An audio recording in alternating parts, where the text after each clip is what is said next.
As part of my meditational camp in Kyrgyzstan, we went to visit local waterfalls. Driving in trunk, jumping over the rocks on the wild road, we laughed with sense of adventure in the air. After arriving to a valley at the bottom of a mountain, we stopped for picnic breakfast on the grass.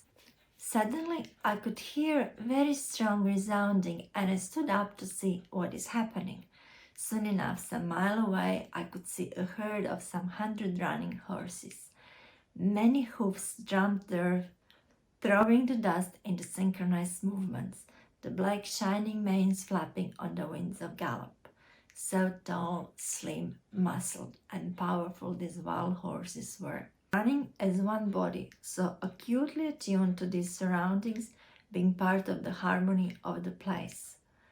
No human held power over them. They were free to run where a herd was headed. Later, I learned that they actually belonged to someone, but this was the way of nomads. They kept their animals free. Soon after, I had a chance to see something completely different. As we started our descent, we came across a little nomad settling.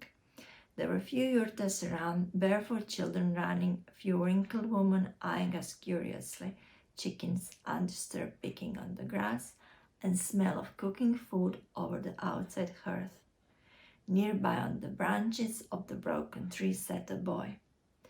My attention was drawn by a hawk sitting on the skin glove covering boy's head. Suddenly, the hawk flapped his wings and took flight. It made only short distance in the air when rope tied to his leg reached its maximum length and pulled him down. Hawk fell down to the dusty ground. His shriek resounded the valley and squeezed my heart. Oh my God, oh my God, I exclaimed and rushed instinctively toward the boy. Before I could reach them, the hawk picked himself up and tried to fly away again. Surely enough, a rope held him back and his body heavily and widely dropped to earth. Much to my shock, this was repeated one more time. The boy stood up and started to calm the hawk, who was screeching in protest and pain. What is happening here? I asked in deep distress. This is Hawk in training, one of my companions explained. He is not tamed yet. Oh my God, I could not stop repeating as silent tears ran down my face. Watching Hawk defiantly pulling his head down as the boy was gently stroking his feathers, comforting him. All I could think is how terrible this is. How horrible. There was nothing I could do though, and shortly we left this place behind us, starting our ascent. At one point I raised my head up to the air to see the top of the mountain. There, high up amongst the clouds, I saw them, two hawks sliding silently, wings widespread in the magnificent synchronized movements. They shrieked, and the sound was so different. It was full of air, full of joy, spreading freely to open space of blue sky. I could not help but to think of the hawk I saw earlier, what he was deprived of. Later that night, I had a strange dream. I dreamed the yurta where boy hawk lived, a hawk being tied to the branch nearby. It was night and the rope was not tied well enough, so hawk someone managed to free himself. Happily, he took his flight high up and speeded to go away from the place of his capture as quickly as possible. It was cloudy night. It was very dark. The storm could be smelt in the area. Soon enough, sound of many thunders joined the whistling wind. The hawk, finally feeling he flew away far enough, started to slow down, exhausted. And before he could search for a safe place to land, one thunder struck near him, almost hitting him. Terrified, Hawk started to fall down uncontrollably. On the way down, it hit the rock and ended unconscious on the soft ground. It was early morning and storm long gone when Hawk slowly opened his eyes. The pain shot through his left wing when he tried to spread it and stand on his feet. He screeched in helpless frustration. This will be end of my runaway, the end of everything, thought Hawk. Breaking wing was very, very bad news. Perhaps she should have stayed with Hawker Boy. He was loving and gentle and his food was regular.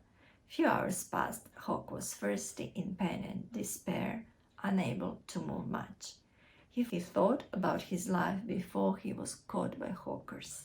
The mountains he visited, the lakes, the trees on which he sat, the songs he sang. It was a good life. He did not want it to end just yet. Not like this. Not lying on the sand.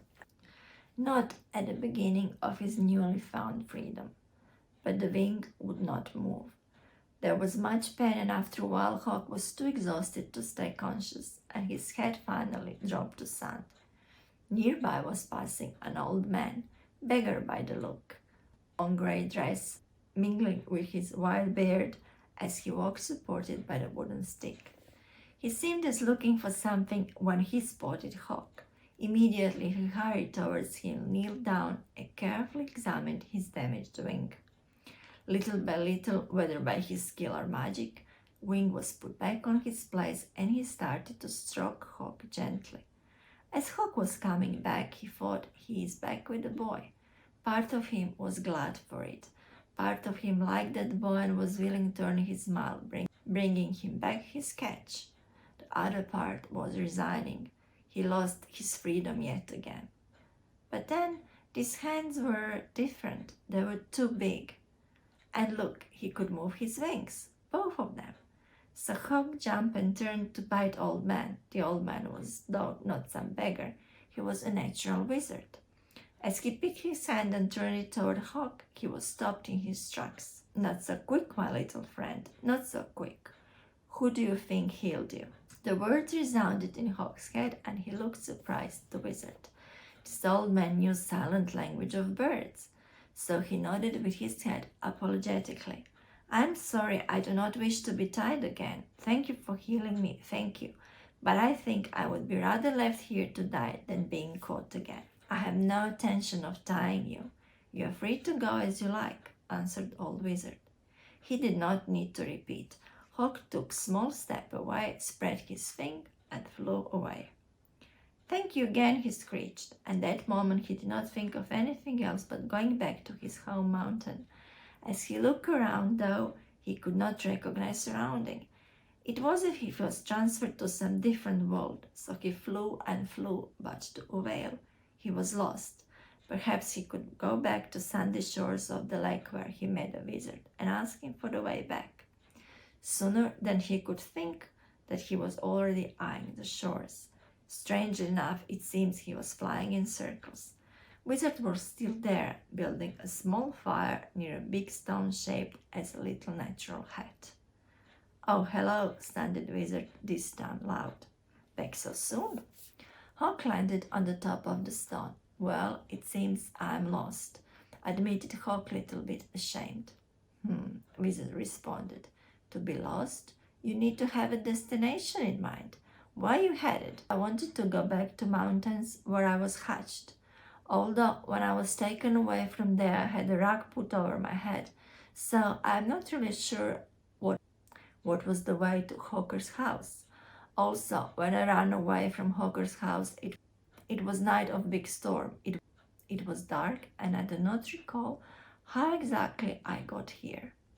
Wizard gave him a deep, inspecting look, and after thinking a while, told him, well, perhaps I can help you find your home, but I would also like you to help me with something.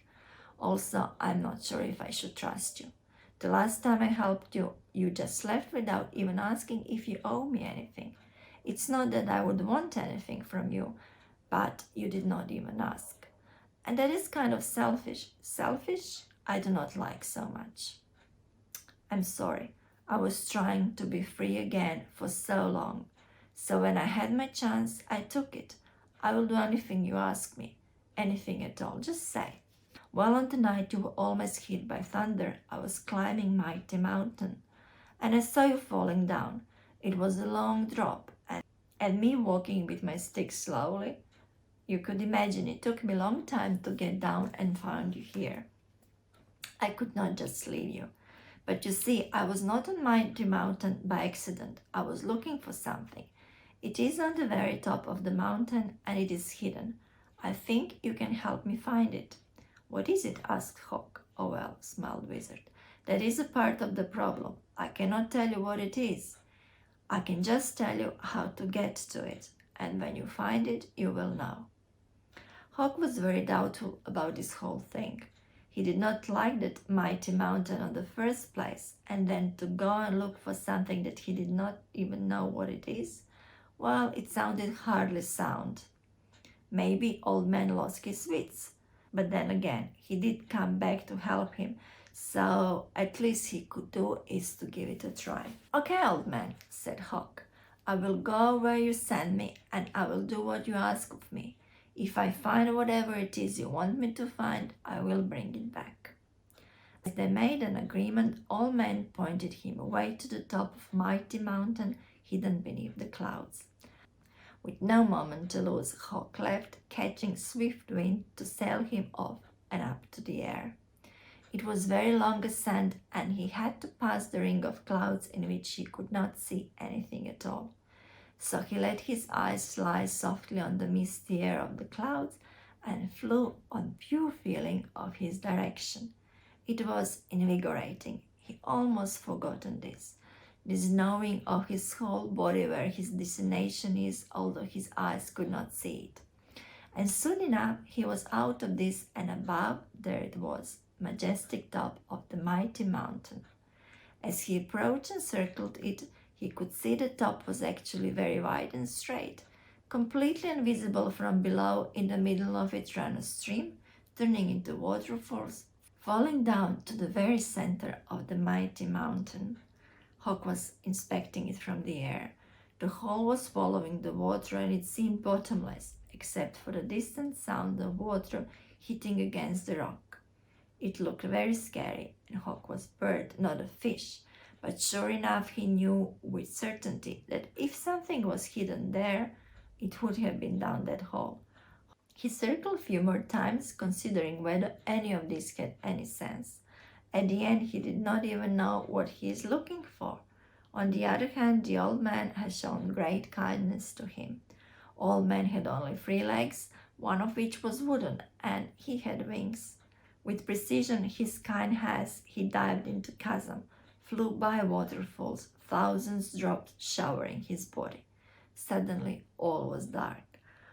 For a few moments he was holding himself, flying in suspense, until his eyes got used to it, and when he noticed something shining at the bottom of the chasm. Vigilantly led more by invisible current of the air than sight, he flew down and landed on the sand beside the narrow and deep lake. On the rock wall framing the lake there was something to draw Hawk's attention. As he was looking into it, engraved signs started to shine. It was some strange language in pictures, but Hawk immediately understood its meaning. The water in the lake is alive. It was healing water, water that cures any disease, rejuvenating, returning youth, giving wisdom and vitality. Yes, Old Man was right in saying that he would know what he needs to bring him when he sees it.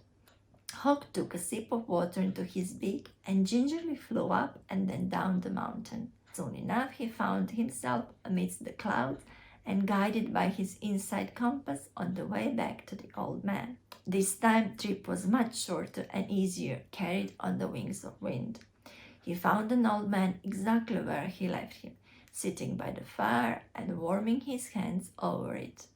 "Aha, see how it's back to us," exclaimed the wizard. Hawk nodded and soundlessly messaged the wizard, "Your water is in my beak."